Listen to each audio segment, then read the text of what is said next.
you said beyond the physical, you said you can perceive you and the universe, and you did that almost as me and the universe was one, and the perception of that. So most of us can intellectualize the idea of the universe. We can't, and we can't experience it. And between the intellectualization of it and the experience of it, you were telling me that all of the Bhairavi and the windows that are opened, I am getting closer to my relationship with the universe. Can you describe that between the intellectualizing and the experiencing of it, and where my relationship exists?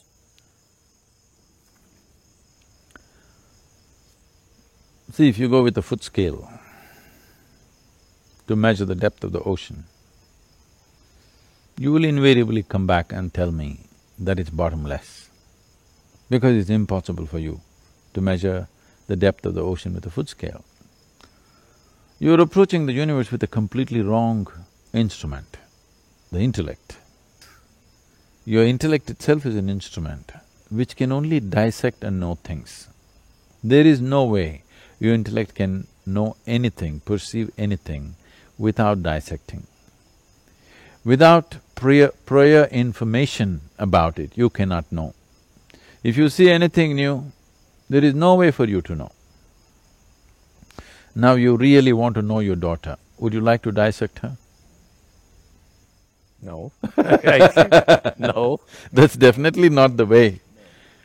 But with intellect, you can only dissect her. You'll call it analyzing, but it's dissection. Yes. So by dissecting, you can know all kinds of details, but you will not know the real thing. So whether you take a flower or a human being or a tree or an animal, by dissection you're not going to know anything. You will only know the physical parts of it. The sum of this physical parts still does not make the whole. So you, with the foot scale, you're trying to measure the depth of the ocean. You will come with wrong conclusions. So, I mean, the fundamental… So I'm saying keep that aside and let's talk without your intellect, let's see. Try, make an effort. All right, I'm going to leave my… because without the intellect there's no question. No, there are questions in the universe without intellect. All right, let me try without my intellect. Nothingness is not a question. No, don't go into abstract things like that. I don't know what to do if because the very human existence right now is a question.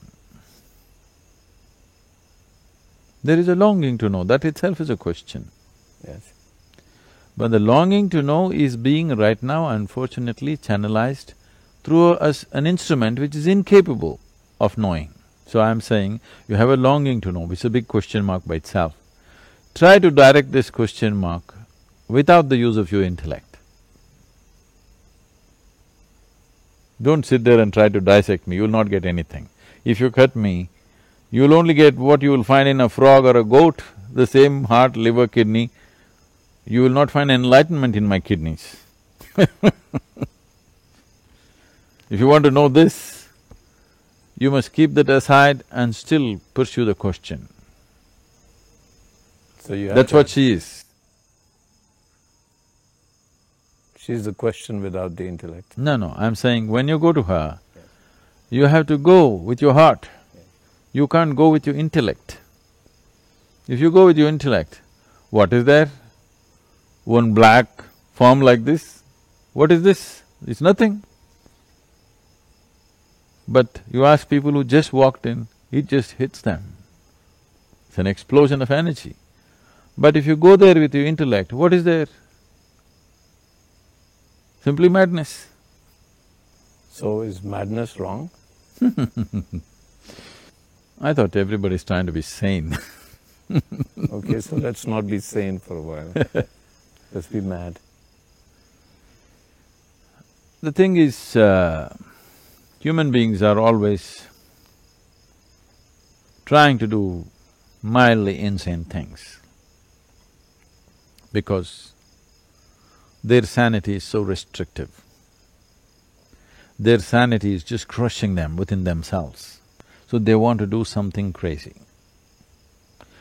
They're not trying to do something crazy, they're trying to break the trap of their own intellect. Intellect thinks logically. Within the frame of the logic, they feel trapped, but they don't understand it is they who are building the trap. Even a spider has the intelligence to build a trap for somebody else, not for himself. Right. Human beings using their fine instrument of an intellect and building a trap for themselves, and they feel trapped in that logic. Now they want to do something crazy. Essentially crazy means something illogical, something does not synchronize with the intellectual process. Every time they do that, either through drug, a drink or some other mad act that they do, they're crossing the line of their logic and they think it's great. I'm saying, let's do it consciously. You don't have to do any insane risky thing, you can sit here and live that.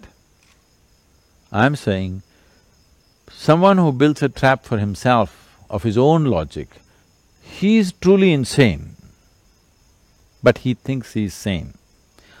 Your very concept of sanity has to change.